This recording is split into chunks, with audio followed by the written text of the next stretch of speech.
Thank you. Mr. Shkreli, you did not provide the committee any written testimony. Do you wish to make an opening statement?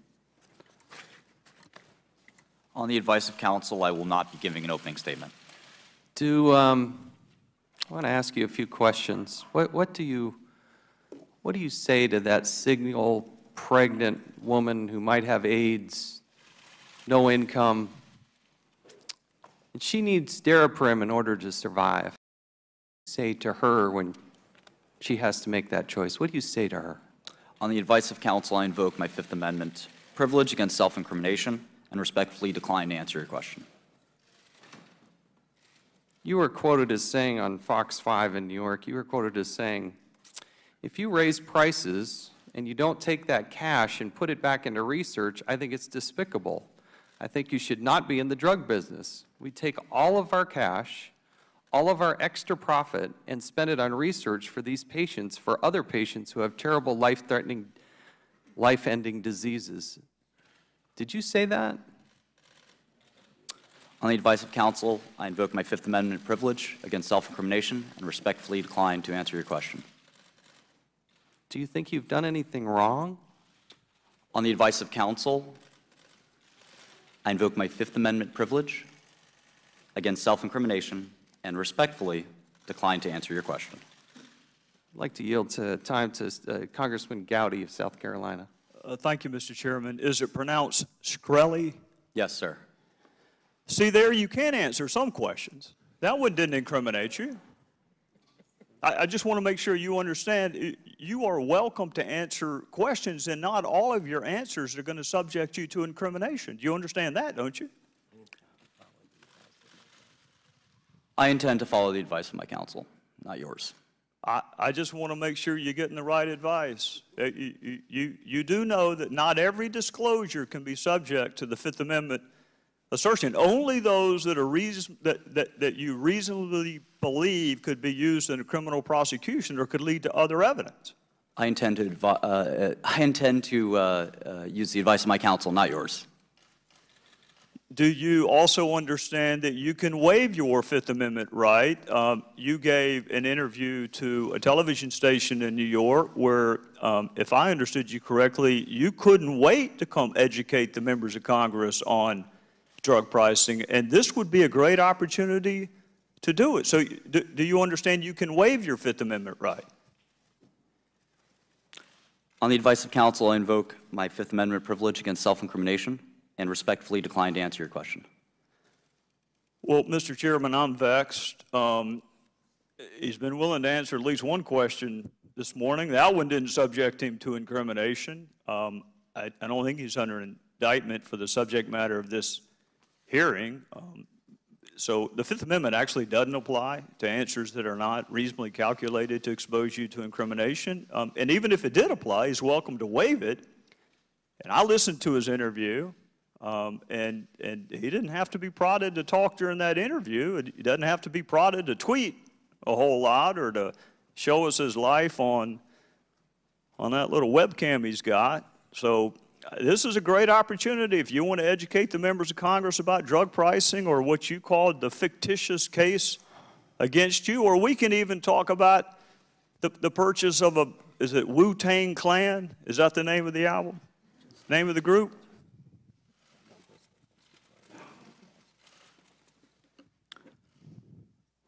On the advice of counsel, I invoke my Fifth Amendment privilege against self-incrimination and respectfully decline to answer your question. Mr. Chairman, I am stunned that a conversation about an album he purchased could possibly subject him to incrimination. But if well, the gentleman is correct. I understand that Mr. Shkreli is under indictment, but it is not the intention to ask him questions about that topic. So if I understand it correctly, we're not going to ask him questions that are going to be in the subject matter of his current pending criminal charges. And if we were to get close to one or in the gray area, he's welcome to assert his Fifth Amendment privilege there. And if we stay away from the subject matter of his indictment, he is, some could argue, has a legal obligation to answer under Kasgar versus United States, but certainly has the right to do so, as he did in the television interview and as he does quite frequently on social media. Correct. We're trying to. Mr. Chairman, may I be recognized for a moment? No. No, you will not. No, you're not allowed to. Under the House rules, you have not been sworn in. I understand, but he's making No, legal arguments. you about are not why he's recognized. a lawyer. You are not recognized, and you will be seated. The gentleman from South Carolina is correct. We were trying to provide an opportunity to have a candid discussion about issues related to drug pricing. We now recognize Cummings for any questions he might have. Thank you very much. Mr. Chairman, let me say for the record that I completely support your decision to bring Mr. Shkreli to make sure that he asserted his Fifth Amendment right before this committee. Normally, Democrats on our committee have accepted the assertions of a witness's attorney that his or her client is going to take the Fifth. But in this case, Mr. Shkreli made a number of public comments himself, raising legitimate questions about his intentions. Honestly, I did not know whether he was even going to show up today, so it's nice to see you. But now that he has invoked his constitutional rights, of course I will respect his decision. To Mr. Shkreli, since I have you in front of me, after trying to get you in front of this committee for so long, let me say this. I want to ask you to, no, I want to plead with you to use any remaining influence you have over your former company to press them to lower the price of these drugs. You can look away if you like, but I wish you could see the faces of people, no matter what Ms. Retzlaff says, who cannot get the drugs that they need. And by the way, it's the taxpayers. Somebody's paying for these drugs. Somebody's paying. It's the taxpayers that end up paying for some of them. And so, and those are our constituents.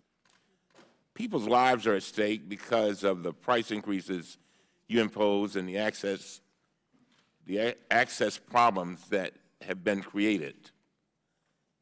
You are in a unique position. You really are, sir. Rightly or wrongly, you've been viewed as the so-called bad boy of pharma. You have a spotlight, and you have a platform. You could use that attention to come clean, to right your wrongs, and to become one of the most effective patient advocates in the country, and one that can make a big difference in so many people's lives. I know you're smiling, but I'm very serious, sir.